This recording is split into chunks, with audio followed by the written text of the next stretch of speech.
Hello buddy, Crow, back again with another pickups video. Now this isn't really normally the location I would do a pickups video.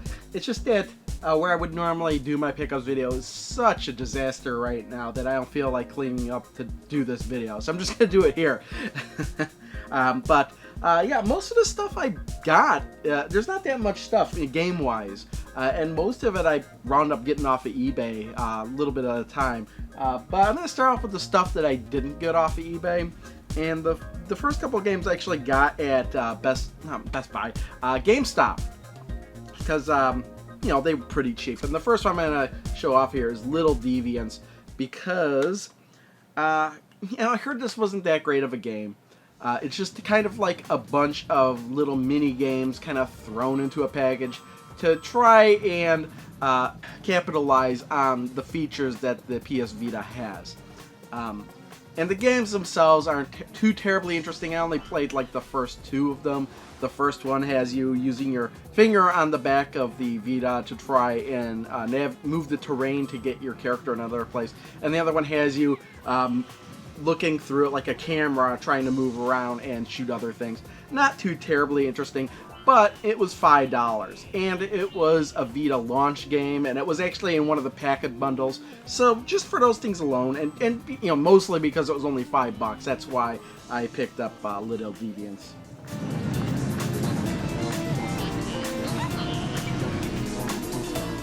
Alright, the next game is also a PS Vita game. I bought this the same time as Little Deviants at GameStop, and that's Tearaway. Now, Tearaway is one of those games that a lot of people say you gotta play, and in some respects tries to do the same thing that Little Deviants does, and that is capitalize on a lot of the features that the Vita has. The only difference is that Tearaway does it in an extremely good way. It uses the camera, it produces a pretty good storyline, it's very unique visual style. Now, as far as I understand, it even says it on the front of the box. It's from the creators of Little Big Planet. You could definitely see that influence. It really does feel like a Little Big Planet type game, just in a more open world environment. Where you have to manipulate things using the touch screen and the back of the thing, and using the camera in different various clever ways. It is an excellent game, and really, I think if you do have a Vita, you owe it yourself to get a copy of this game. For me, this game was, what, around $16 used, so yeah, I wound up picking it up. I wasn't going to pay $30 or $40 for however much it is for it new, especially when I don't really need any more games. But $16 used, and everybody's saying that it's a must-play game for a Vita. Yeah, I had to get it.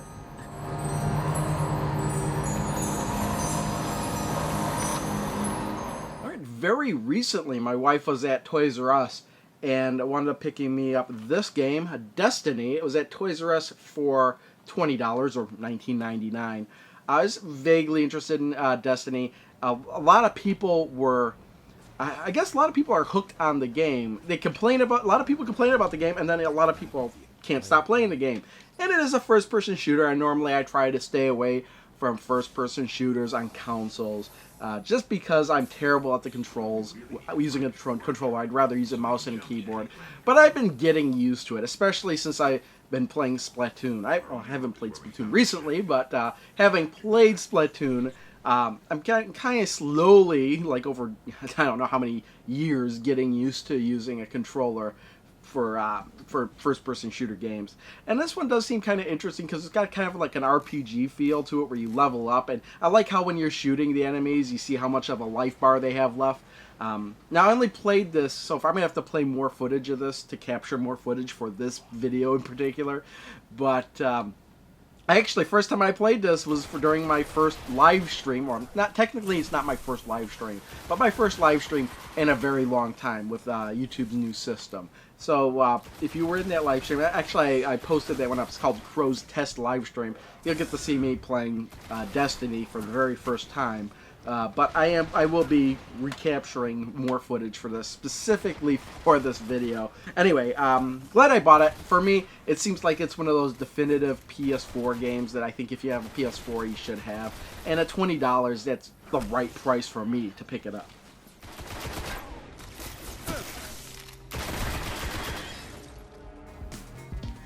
Alright, the rest of these games I got on eBay, and the reason I wound up getting these games on eBay is because I kind of got sick of trying to hunt them down, like through conventions or whatnot.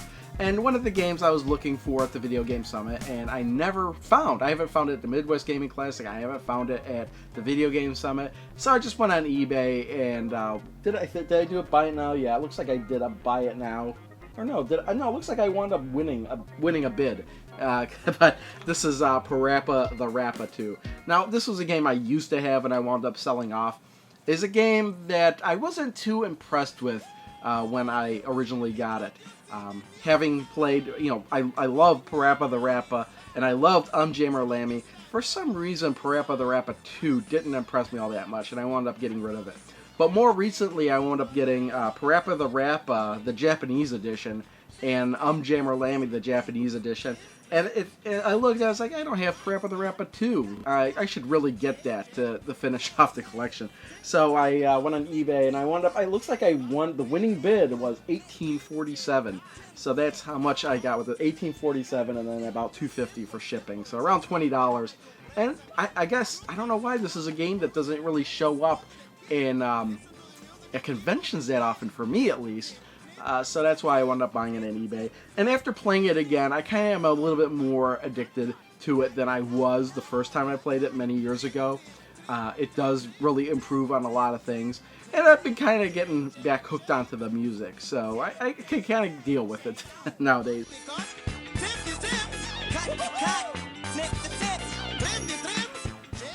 Alright, at the same time I was looking at Parappa the Rappa, I also wound up looking up some Famicom games. Now, Metal Jesus Rocks had a video of import games, I think Famicom games in particular, and he showed off YY World 2, which I was interested in, but I happened across this instead, and that's YY World, and I wound up winning that at auction for $13.50 with about $6 shipping. So, what's that, about $19? And I got it because, if I'm going to get YY World 2, why not get YY World? And I played it just a little bit, just a very, very little bit. You could switch characters on the fly. It is kind of like a Konami amalgamation game where they throw a whole bunch of characters from different series in there, and the same thing. It's like they're mixing a whole bunch of games into one, and that kind of thing always interests me. So I without going too much into the game, that's primarily why I picked up YY World.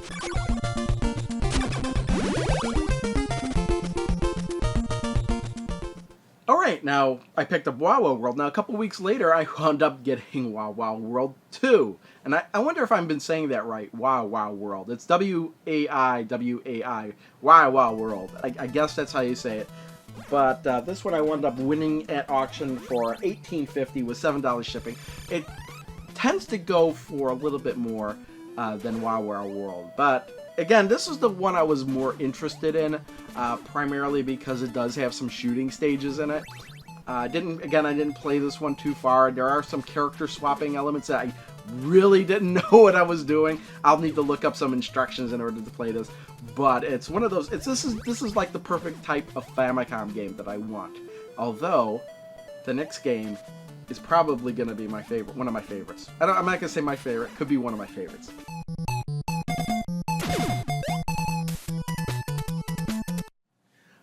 Alright, now this is the game that I was really kind of looking on eBay to begin with, and that's Proteus on the Famicom. Now, even though this is named Proteus, this isn't the first Proteus game. The first Proteus game is on MSX. But since I got all three Proteus games on the Saturn, it got me to thinking, that's pretty much every Proteus game there is in a compilation. Do I want to get the different versions of them?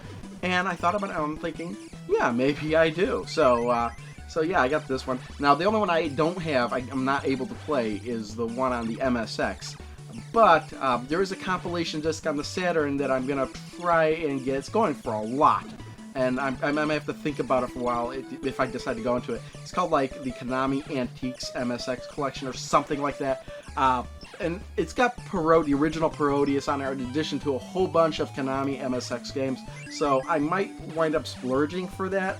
Not 100% sure if I want to yet or not, but I really want all the Proteus games. one way or another. And even though it is not, I don't have an MSX, so I'm not getting the MSX version. So what better way than to get that alternate version? So yeah, Proteus on the Famicom.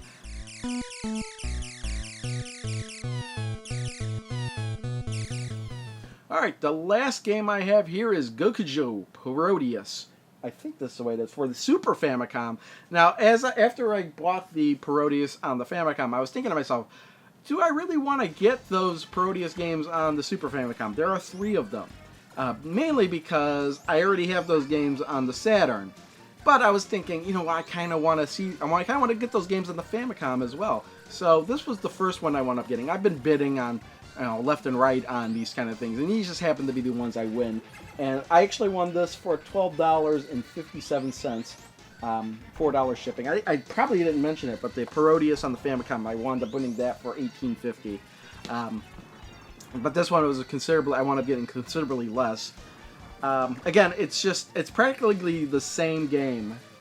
No, it's actually a little bit different than Proteus. I think this is the second of the 3 Proteus games on the Super Famicom. Now, I actually have another one coming to me, but that'll be in the next pickups video. Again, I really like the Proteus series. It might be my favorite shooter of all time, just because I like the way it plays. If you get hit, you're screwed, but without getting into too much of it. Yeah, that's pretty much the last pickup.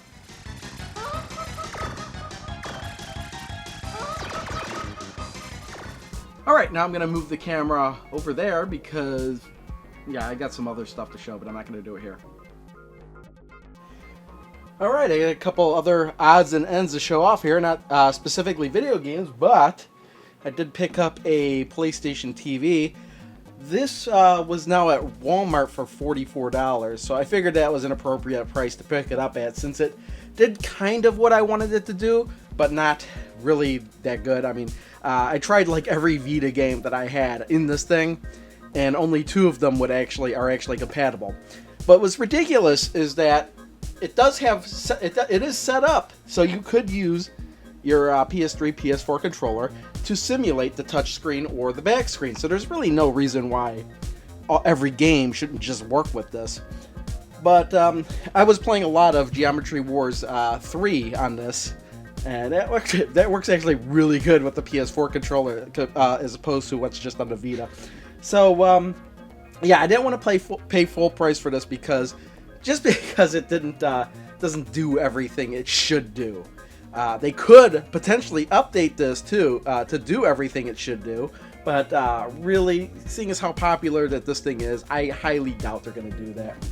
At Toys R Us, these 8GB PS Vita memory cards were on sale for about $7 or $7.50 or something like that. We actually wound up getting 2 of these. So we needed one specifically for this PlayStation TV, and I just have an extra one here, just in case.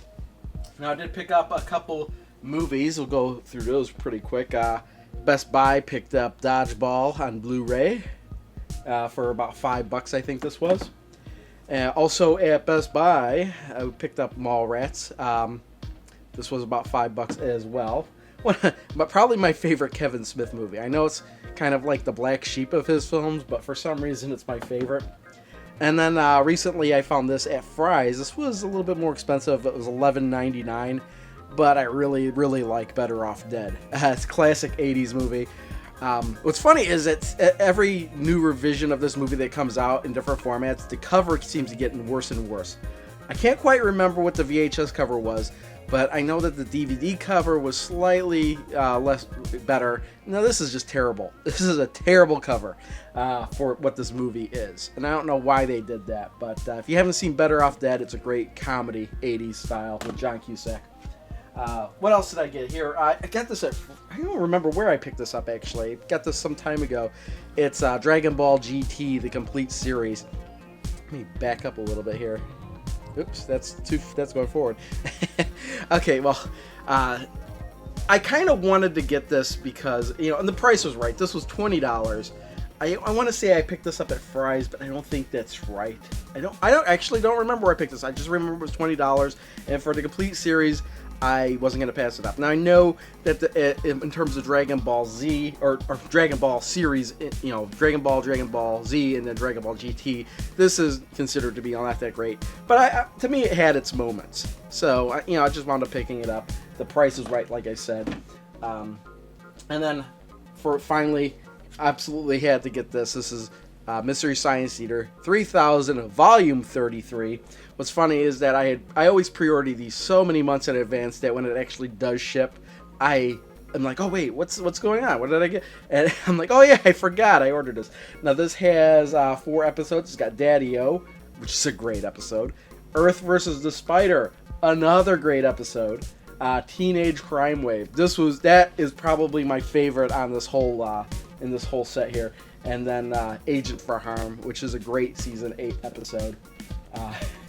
What's funny is like in the cutscenes, that's Mike is being put on trial for his many destructions, this destruction of many planets, and it was funny because the judge is like, you know, we're putting you on trial. You know, he's like, this is the kind of thing that's typical from humanity, and Mike goes, well, this is the kind of thing where I'm on trial for all humanity, and the judge goes, no, we're blaming you. Don't try and put this on anybody else. Anyway, also I got a couple other things. Now these were things that aren't necessarily pickups, but things that just happened to be at my mom's house, and I had no idea they've been there we're talking about for like decades. They've been there. This is. Oh, I need to back up even more for this. Isaac Asimov's Robots, the VCR mystery game. I actually got this for Christmas one year. Like in the late 80s, and what's funny is there's a VHS tape in here, and you're supposed to play the game with the VHS tape, but I tried to play the game. I didn't feel the game was very fun, but what I thought was hilarious, just watching the VHS tape and the scenes and everything, I thought that was more interesting than playing the game. I just had to throw that in there just because. And also, this is very odd that my mom had this at her house. This is just the case for Point Blank with the Gun Con. Now, I have the game, I have the Gun Con. All this has in here is all the cardboard innards and the instructions on how to hook up the gun to the TV. Now, what was very odd is that I had already moved out by the time I picked up this game, so I have no idea how this wound up at her house. This is a mystery to me. I'll never know. But I got the box back at least, but I thought that was kind of interesting. So, yeah. And that's everything. Until next time, thanks for watching. See you next time. Bye.